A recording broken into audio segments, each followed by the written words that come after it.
मगध क्षेत्र जो है ये दूसरी पार्टी के लिए महत्वपूर्ण क्षेत्र है। बिल्कुल सौरभ, और यहाँ पर एनडीए पिछली बार बहुत खराब रहा था, तो वो बहुत जरूरी था कि कम से कम उस गैप को एक तो नैरो करें, लीड ले लें तो उससे अच्छी बात नहीं हो सकती। लेकिन क्योंकि पिछली बार मगध के हिसाब से एकदम से आप नाइट जिसे कहें वो रहा था एनडीए के लिए, इस बार बहुत मेहनत की गई है बहुत सारी सीटों में, फिर भी यहाँ पे चैलेंज है और महागठबंधन और एनडीए के बीच कड़ी टक्कर आपको मगध रीजन में। महागठबंधन को स्कोर करना है तो यहाँ अच्छा करना है। हाँ, यहाँ बहुत अच्छा करना होगा, क्योंकि पिछली बार तो ऑलरेडी अच्छा थे, लेकिन यहाँ उनको अगर अपनी सीटें मतलब मेजोरिटी के हिसाब से लेके जानी है तो और ज्यादा अच्छा करना होगा। उतना करते हुए पिछले बार का परफॉर्मेंस और रिपीट करते हुए कम नजर आ रहे हैं। इस बार इंडिया ने इसमें इंप्रूवमेंट ठीक किया जी। ठीक है, अगले क्षेत्र की तरफ एक बार यहाँ पे एक सरप्राइज लेकिन आपको नजर आएगा, डिप्टी सीएम लखीसराय वाली अगर सीट के हिसाब से बात कर सबसे पहले तो वही दिखाई दिए मंदिर में। हाँ, क्योंकि बड़ा नाम है तो उस लिहाज से मैंने ये बताया कि और वहां पर एनडीए के लोग एकजुट थे, इस बारे में संदेह है सौरभ कि लखीसराय की सीट में वो महागठबंधन से नहीं लड़ रहे हैं, एनडीए से भी लड़ रहे हैं।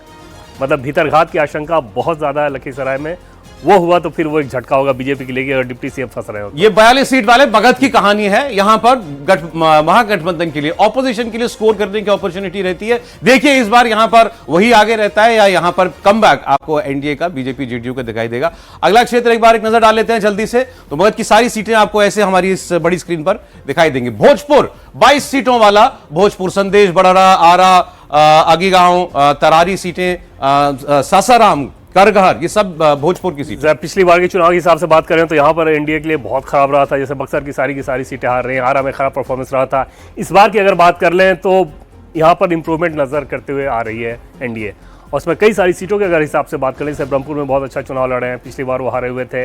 डुमराव में बहुत बेहतर चुनाव लड़ते हुए देख रहे हैं। आरा लोकल की सीट की बात करें तो वहाँ पे अच्छा चुनाव लड़ते हुए देख रहे हैं। ये सारी हारी हुई सीटें थी और पिछली बार एनडीए के लिहाज से इस बार इसमें इंप्रूवमेंट नजर आ रहा है। और यहाँ पर महागठबंधन के लिए चुनौती है, अपने परफॉर्मेंस को रिपीट करते हुए तो नजर नहीं आ रहे हैं, तो यहाँ पर उनके लिए फिर से एक झटका वाला। कुछ सीटें मुझे ये एनडीए के साथी उपेंद्र कुशवाहा जी के प्रभाव वाली दिख रही है। हाँ, लेकिन उपेंद्र कुशवाहा की अपनी पत्नी वाली सीट की बात कर ले तो उसमें चैलेंज है। मतलब ऐसा नहीं है कि हाँ वो वोट, क्योंकि पिछली बार अलग था तो उसमें नुकसान हुआ, लेकिन अपने वो कोई बहुत ज्यादा करिश्मा दिखाया हो, जैसे लोकसभा चुनाव में ही आपने देखा कि उनको हार का सामना करना पड़ा, तो करिश्मा के तौर पर नहीं है, लेकिन राजपूतों वोटों में नाराजगी थी पिछली बार।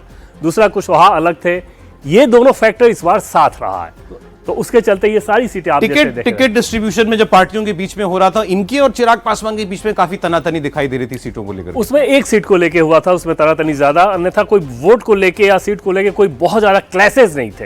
लास्ट में एक सीट को लेके बहुत ज्यादा हुआ था, जो कि तनातनी, जिसके चलते उपेंद्र कुशवाहा को दिल्ली भी आना पड़ा था। ठीक, देवेंद्र आप आ जाए, मेरे दूसरे साथी आइए, हम भी रिहर्सल कर लेते हैं। जी, फिर उसके बाद मौका नहीं मिलेगा 10 मिनट के बाद।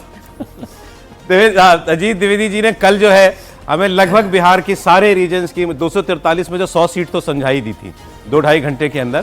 तो ये अब अलग अलग मेरे ख्याल से लोकसभा सीटें जो हैं उनकी अंदर विधानसभा सीटें जो आ रही हैं वो हमने आपको स्क्रीन पर दी है। तो ये भी इस तरीके से भी आप चीजों सीटों में कौन आगे पीछे जो है उसको देख पाएंगे। किशनगंज, अररिया, सुपौल, ये सीमांचल से ही शुरुआत करते हैं। ये सीमांचल की सीटें हो गई, किशनगंज, अररिया, ये 2 सीमांचल के जिले हो गए। इसमें कटिहार जुड़ जाएगा, थोड़ा सा पीछे हो जाएगा, पूर्णिया जुड़ जाएगा। ये 2 हो जाएगा तो पूरा सीमांचल हो जाएगा 24 सीटों का। ये अभी 6 सीटें हैं, 12 सीटें हैं, 12 सीटें और कटिहार की और पूर्णिया की हैं। सीमांचल में पिछली बार बराबर की लड़ाई थी। बराबर की लड़ाई क्या मतलब 12 सीटें एनडीए के पास थी और 5 सीटें एमआईएम ने जीती थी, सिर्फ 7 सीट मिली थी महागठबंधन को। इस बार महागठबंधन कुछ बेटर करने की पोजीशन में है। उसमें भी कांग्रेस चूंकि 12 सीटें कांग्रेस ही लड़ रही है और आरजेडी 9 सीट लड़ रही है, बाकी वीआईपी को सीट है। तो ये वहां इन लोग अपना थोड़ा इंप्रूव करने की, सीमांचल में थोड़ा इंप्रूव करने की गुंजाइश भी थी महागठबंधन की। और इस बार लग रहा है कि जिस तरह का पोलराइजेशन हम लोगों ने देखा तमाम एग्जिट पोल में कि 70% 80% मुस्लिम वोट का पोलराइजेशन है। पप्पू यादव भी इस बार मिल के लड़ रहे हैं और जेडीयू के एक एक्स एमपी पूर्णिया के वो चले गए हैं आरजेडी में। तो इसकी वजह से ये सीमांचल के इलाके में थोड़ी स्थिति मुस्लिम वोट डिवाइड नहीं हो रहा, ओवैसी जी की तरफ नहीं जा रहा है, मिलेगा। सिर्फ ये किशनगंज का जो इलाका है, ये किशनगंज की 6 सीटों में से इसी में उनकी सीटें भी हैं, अमौर भी, बैसी, बायसी भी, किशनगंज भी, ये इनकी सीटों में। यहाँ जो अमौर से तो इनके प्रदेश अध्यक्ष लड़ रहे हैं, अध्यक्ष चुनाव लड़ रहे हैं अख्तरुल ईमान पिछले, और यहाँ से इस लोकसभा से भी लड़े थे, उनको 3,09,007 या 3,07,000 वोट आया था। तो ये उनका स्ट्रॉन्ग होल्ड है, स्ट्रॉन्ग उनका फोटे है। अररिया जो है ये बिल्कुल डिफरेंट मुस्लिम आबादी ही है, लेकिन बिल्कुल डिफरेंट मुस्लिम आबादी वाला इलाका है ये। यहाँ ईबीसी मुस्लिम है और इस इलाके में एक जोकीहाट पर बहुत अच्छी लड़ाई हो रही है, चूंकि 2 भाई ही लड़ रहे हैं 2 पार्टियों से और उन्हीं के बीच मुख्य मुकाबला है। तो वो अररिया का अलग डेमोग्राफी है। ये सुपौल जो है वो कोसी के इलाके में आता है, इसमें हम लोग जोड़ सकते हैं झंझारपुर, मधुबनी और सीतामढ़ी में ये मिथिलांचल का इलाका हो गया। और ये पूरा तिरहुत का इलाका है जो एकदम नॉर्थ में है, नेपाल के बॉर्डर पर आपका वाल्मीकि, ये पश्चिमी चंपारण, पूर्वी चंपारण, शिवहर और सीतामढ़ी। ये इलाका बहुत ही मजबूत, बहुत स्ट्रांग होल्ड है भारतीय जनता पार्टी का, शुरू से है, पहले से भी रहा है। अब पूर्वी चंपारण, पश्चिमी चंपारण की 21 सीटों में से पिछली बार 17 सीटें जीती थी एनडीए ने। अच्छा, 17, सिर्फ 4 सीट मिली थी महागठबंधन को। उसी तरह से सीतामढ़ी में भी ये 2 सीट मिली थी आरजेडी को, महागठबंधन को। तो ये एक बड़ा स्ट्रांग होल्ड है। और ये सीतामढ़ी का जो एक मोदी, मंदिर और महिला, ये 3 मुद्दे कहे गए जानकी मंदिर वाला चुनाव लड़के। हाँ, तो ये सीतामढ़ी में है पुनौरा धाम, जहाँ माता जानकी का बड़ा भव्य मंदिर बनना है। और वहाँ गए थे अमित शाह ने, उसका उद्घाटन वहाँ जाकर के उसका शिलान्यास किया था। बार बार एनडीए के नेताओं में उस मंदिर की भी चर्चा होती रही है।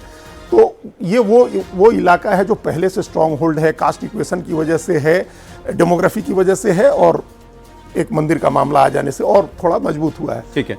मधुबनी, झंझारपुर तो खैर मिथिलांचल का इलाका है जो बीजेपी का। देखिए, आप ये कुछ और सीटें, पूर्णिया की हम लोग बात अभी आप कर रहे थे, पप्पू यादव की बात कर रहे थे। पप्पू यादव बहुत एक्टिव है इस चुनाव। ये दो आ गई, और ये सीमांचल की ये दोनों के इलाके हैं।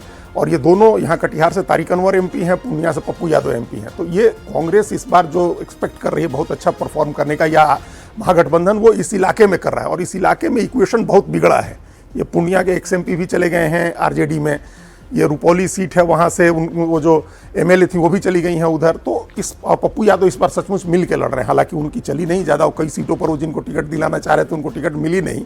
फिर भी ये कैसा लग रहा है कि अगर मुस्लिम यादव का और थोड़ा सा कुशवाहा का वोट जिसको तोड़ने की कोशिश हुई है। हालांकि एक बड़ा इंटरेस्टिंग फीचर है इस इलाके में कि दूसरी जगह भले कोई कुर्मी का दूसरा नेता आ जाए नीतीश कुमार को के मुकाबले ग्राउंड लेवल पर, या किसी एक पर्टिकुलर कॉन्स्टिट्यूएंसी में उनको चैलेंज करे, इस इलाके में नहीं है कोई चैलेंजर। इस इलाके में कोयरी कुर्मी के एकमात्र नेता नीतीश कुमार है। तो हमने जो कहा ना कि चुनाव के जो आखिरी, जब हम लोगों ने पोलिंग देखी और ये देखा कि लोग जो एकदम इनविजिबल वोटर है, जो बोलता नहीं है, जाकर के वोट किया, वो बड़ा नीतीश कुमार का कमिटेड वोटर है। पूर्णिया में भी है, कटिहार में भी है, मधेपुरा में भी है, दरभंगा में भी है, ये तमाम इलाकों में है वो। और उसका कोई दूसरा नेता नहीं, उसके नेता नीतीश कुमार हैं, या फिर बीजेपी ने जिन सम्राट चौधरी को आगे किया है वो है। तो वो एक यहाँ अगर कुशवाहा वो टूटता तभी कुछ बहुत बढ़िया करने की उम्मीद थी। लोगों को सिवान जरूर याद रहता है बिहार के इलेक्शन में, शहाबुद्दीन की वजह से। आज इस बार बेटे शहाबुद्दीन के जो है वो चुनाव लड़ रहे हैं रघुनाथपुर से। ये वही कहा, जैसे प्रदीप जी ने कहा और कल देवेंद्र जी ने भी कहा था कि यहीं से शुरुआत हुई थी।